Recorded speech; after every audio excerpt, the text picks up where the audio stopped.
Hey guys. So it's about that time. And I've had a long day, so I'm just going to relax in my easy chair and talk to you guys. So, step 12 is interesting because it kind of wraps up everything in the other previous steps. And I guess for me, again, it's my opinion, I really like basically what it kind of offers you.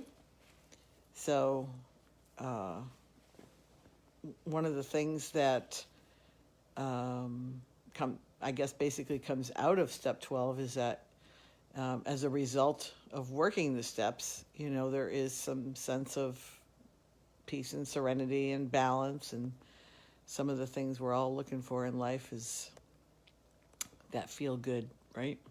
I want to feel good. I want to feel good all the time. It doesn't always happen, and you're always going to have moments when you're not. But excuse me. I think that's one of the things that is the work in progress, so to speak. So there is work involved in anything that's worthwhile. And some of it's emotional work, some of it's physical work, some of it's mental work. Some of it might be from reading, a lot of people get a lot of information from reading. I've been a voracious reader my whole life. I guess I was always kind of searching for things and wanted to know, what's happening next, or where am I going next, or what am I going to be thinking about next. And as a matter of fact, since we're in my house, hi Wesley, I'm going to show you just some of my books. So, right up here, we've got quite a few. And then I'd have to open this cabinet, but it's full.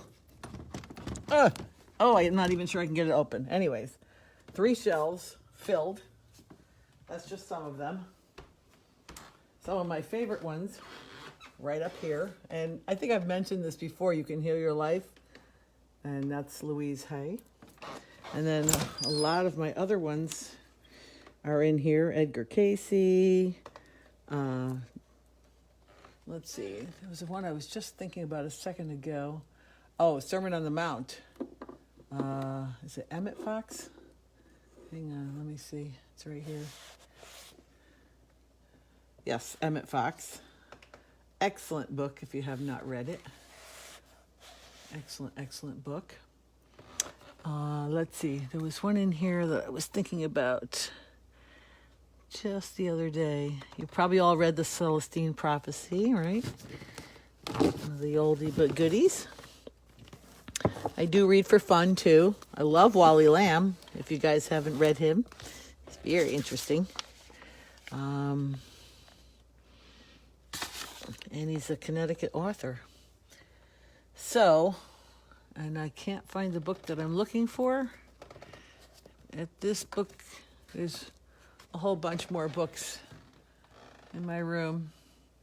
Anyways, we'll stop with that. But books.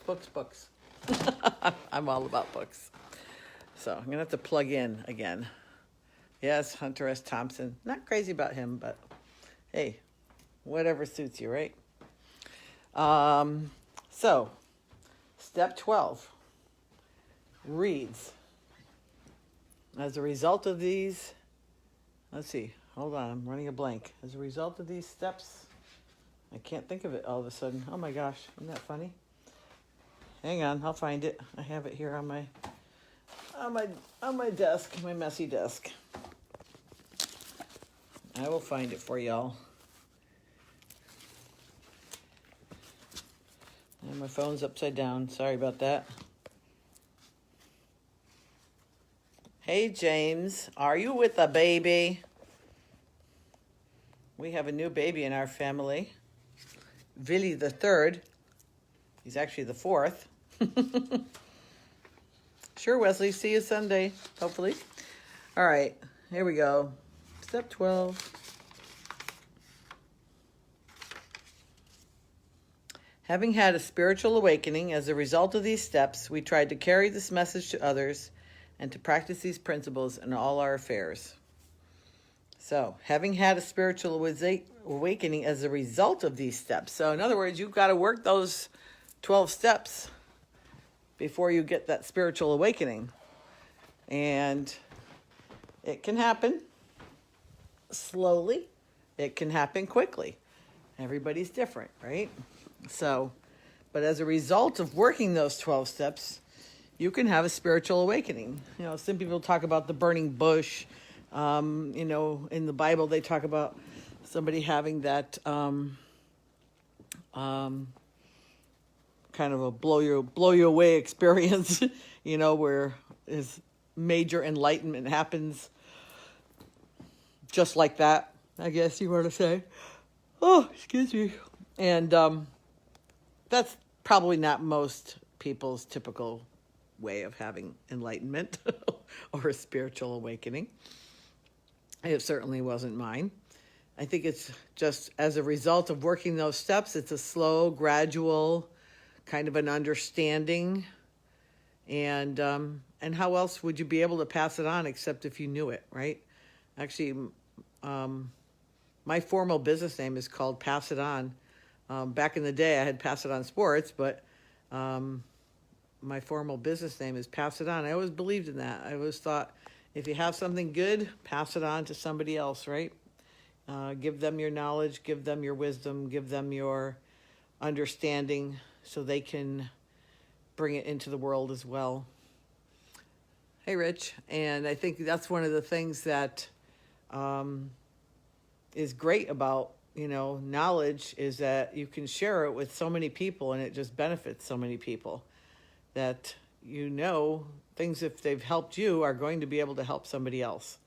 And I think that's why I always really liked reading books, because I found that they had so much incredible knowledge in there. I especially love autobiographies or biographies. I love to hear kind of a life story of somebody and how they've kind of traversed all their challenges and difficulties and, you know, the way that they look at it now. I always thought that was interesting. Og Mandino, that's who I was thinking of. All the books by Og Mandino, you've probably heard of those too. Very, very good. Norman Vincent Peale, Catherine Ponder. Some of those go way, way back. Like, I'll be dating myself now. Probably 40 years I read those, 40 years ago. Over 40 years ago. But anyway, I digress. So having had a spiritual awakening as a result of these steps, we carry this message to others and practice these principles in all our affairs. Tall order again, just like step 11. It's a tall order, guys, to be able to do this and practice these principles in all our affairs.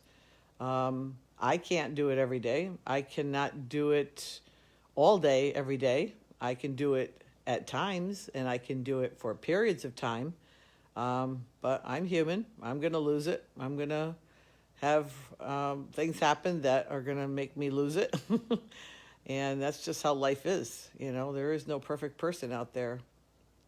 But you know what? Nothing wrong with that, right? And I think that's what's really nice is that, you know, you don't have to be perfect. And you can continually work on, hi, Colleen. Hi, Renee. Hi, Pat. I think that's one of the things that's nice about, you know, working a 12-step program is that there's always opportunities to grow more and to learn more and to pass it on more. And when you do share it with somebody else, it's nice to see them be able to utilize something like that and then be able to, you know, kind of bring it into their life and make a difference. So for me, I really like this step. There's tons more I can talk about it, but I won't tonight anyways. But I just think it's a great step, even if you only practice it as best you can. It will kind of bring you to a better place.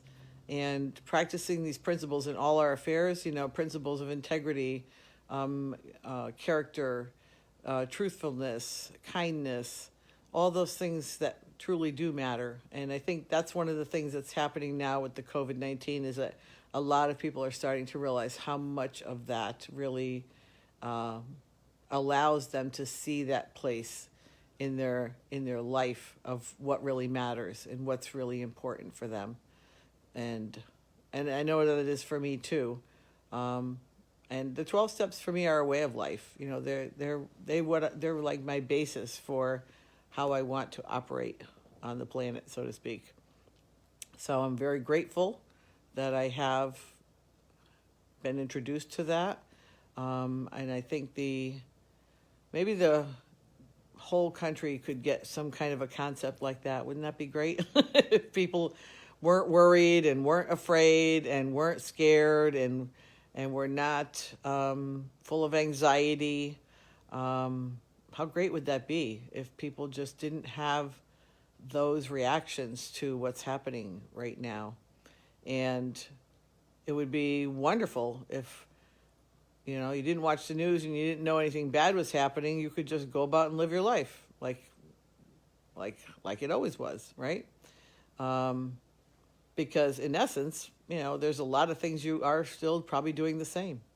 And so you don't want to let the fears or the anxieties or those kinds of things play into it. So for me, practicing those principles allows me to, live one day at a time, not be worried about what's coming next. What's tomorrow going to bring? Who the heck knows? Nobody knows it anyway. Like, you don't know whether there's COVID or not. Nobody really knows. We all just kind of think we do. Like, we have what we think is a normal life. And then all of a sudden this happens and people get turned upside down. Hey, Rhonda. And I think that's what's ironic, really, when I think about it, is like, we didn't know anything before COVID about how the next day was going to look. So why do we think we need to know something now? It still is whatever it's going to be tomorrow and later today, for that matter. So it's kind of interesting if you just stay in one day at a time. You can choose to be happy one day at a time. And I think that's one of the things that people forget. You have a choice about being happy or not. When I went through the 30 days, the 30 habits for happiness, those are on some earlier videos, FaceTimes. And, those are the kinds of things that can help you have a happy day. Being kind, taking good care of yourself, drinking plenty of water, getting enough sleep. I can be happy about all those things. When I get enough sleep, I'm a happy camper. Maybe you too. I don't have a sleeping problem. I know lots of people who do. And I just don't, so I'm super grateful about that. But if you do have that problem, see if you can figure it out.